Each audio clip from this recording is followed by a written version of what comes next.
असांजा अॼु जा नौजवान सोशल मीडिया सां वधीक जुड़ियल आहिनि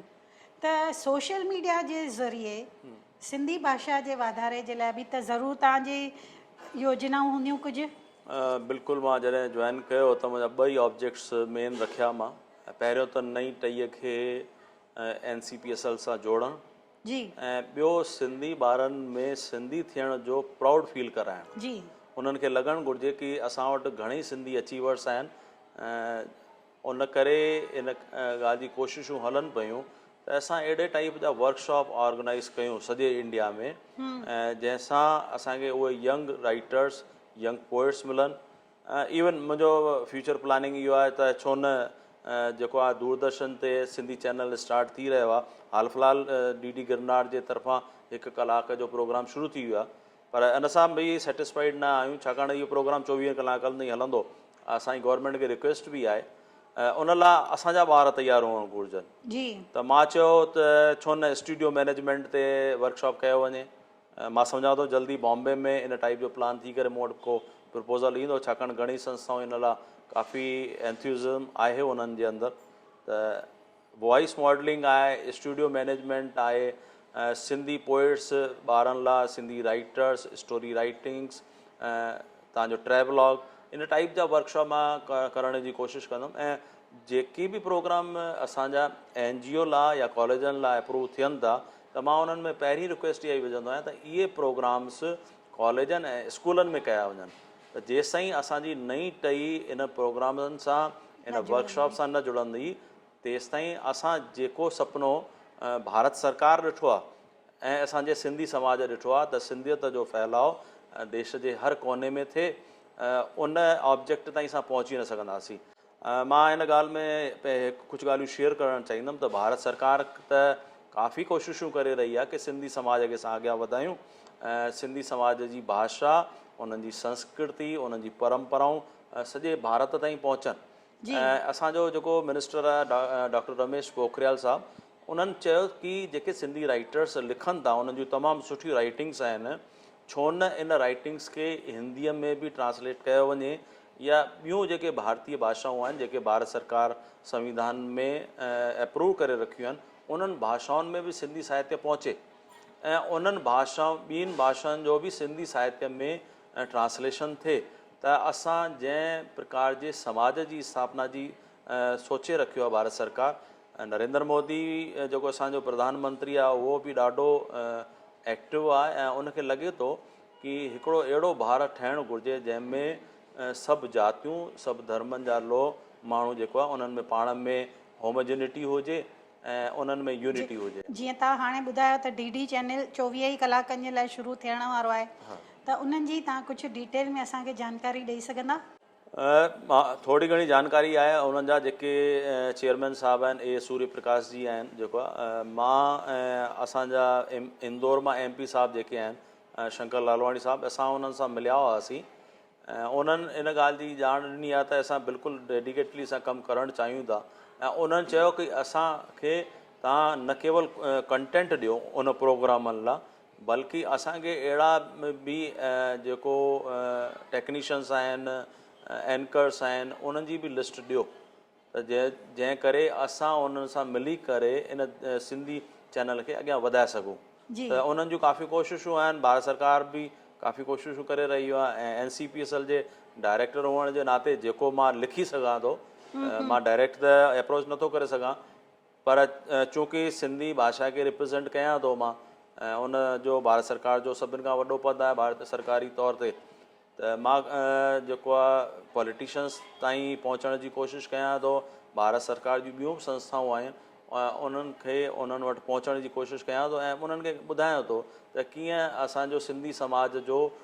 देश जे विकास में कॉन्ट्रीब्यूशन आहे। कॉन्ट्रीब्यूशन तमामु सुठो आहे ऐं रेगुलर जेका असां पाकिस्तान मां जॾहिं हिते माइग्रेट थी आयासीं त असां कॾहिं बि स्टेट जी डिमांड बि न कई ऐं ॿियूं डिमांडूं बि असां न को रिज़र्वेशन जी ॻाल्हि करे रहिया आहियूं ऐं असां जेको भारतीय समाज हो उन में बिल्कुलु इंटीग्रेट थी वियासीं, होमोजेनस थी वियासीं ऐं उन्हनि जो जेको बि कल्चर हो ऐं जेका संस्कृति हो उन्हनि सां असां घुली मिली वियासीं। त असांजे समाज जो भारत सरकार में ऐं भारत में ॾाढो योगदान आहे त भारत सरकार बि उन्हनि लाइ कुझु सिंधी समाज लाइ करणु चाहे थी ऐं मां उहे जेके प्रॉब्लम्स आहिनि जेके इशूज़ आहिनि उहे मां भारत सरकार ताईं खणी वेंदुमि। मां सम्झां थो कि नरेंद्र मोदी जेको असांजो प्रधानमंत्री आहे उन्हनि जो सिंधी समाज सां ॾाढो तमामु गहरो लगाव आहे। ऐं जॾहिं गुजरात में चीफ मिनिस्टर हुआ चाहे ऊना में हू रहिया त लॻभॻि हर सिंधी परिवार में उनजी पहुच हुई ऐं उते कढ़ी चांवर ऐं रोटी खाइणु मिठी रोटी लोलो जंहिंखे चवंदा आहियूं असां उन्हनि खे काफ़ी शौक़ु आहे इन शयुनि जो उन्हनि खे उन्हनि जी बि आहे मतिलबु सिंधी समाज खे असांखे वधाइणो आहे अॻियां। जी बिल्कुलु, इहा असां लाइ ख़ुशीअ जी ॻाल्हि आहे जो असांखे रूलिंग पार्टी जे तरफ़ां सिंधी समाज खे एतिरो सुठो सपोर्ट मिली रहियो आहे। इहा सोशल मीडिया जूं जे लाइ जीअं तव्हां हाणे तमामु सुठी असांखे जानकारी ॾिनी त छा सोशल मीडिया वारा पंहिंजी काई या क्रिएटिविटी खणी करे NCPSL मां मदद जे नज़र ॾिसी सघनि था? बिल्कुलु, जेको आहे हाणे हिन दफ़े एडवर्टाइज़मेंट अची वई आहे उन में इन ॻाल्हि जी तव्हांखे ॼाण मिली बि वेंदी। जेको आहे वेबसाइट खे तव्हां ॾिसी सघो था मुंहिंजे पहिरीं CD VCD ऐं DVD जेको आहे असां परचेस कंदा हुआसीं ऐं उहे बि जेको आहे सिंधी भाषा लाइ संस्कृति लाइ साहित्य सां जुड़ियल हूंदा हुआ पर अॼु जी डेट में CD VCD ऐं DVD जेको आहे आउटडेटेड थी चुका आहिनि छाकाणि उन लाइ CD राइटर ऐं DVD राइटर्स खपनि तव्हांखे जेको आहे त हाणे उन में CD DVD जे बदिरां असां कंटेंट डेवलपमेंट जो हिकिड़ो स्कीम रखी आहे ऐं उन में उहो कंटेंट जेको साहित्य जे शिक्षा जे अहिड़ी कहिड़ी टेक्नोलॉजी या रिसर्च मैथडोलॉजी थी सघे थी जंहिंसां असां ॿारनि खे सुठी तरह सां सिंधी सेखारे सघूं जेको आहे असांजे साहित्य जे बारे में ॼाण ॾियूं त इन लाइ कंटेंट जी स्कीम रखी आहे ऐं उन में असां इहो डिसाइड कयो आहे कि सॉफ्ट कॉपीअ में जेके बि एप्लीकेंट्स आहिनि उहे पंहिंजा क्रिएटिविटी खे असां वटि मोकिलीनि। फस्ट GB ताईं अगरि उन्हनि जो कंटेंट आहे 1 GB ताईं कंटेंट आहे त उन में 15,000 जो रेट असां रखियो आहे ऐं अगरि नेक्स्ट को कंटेंट आहे उन खां 1 GB खां वधीक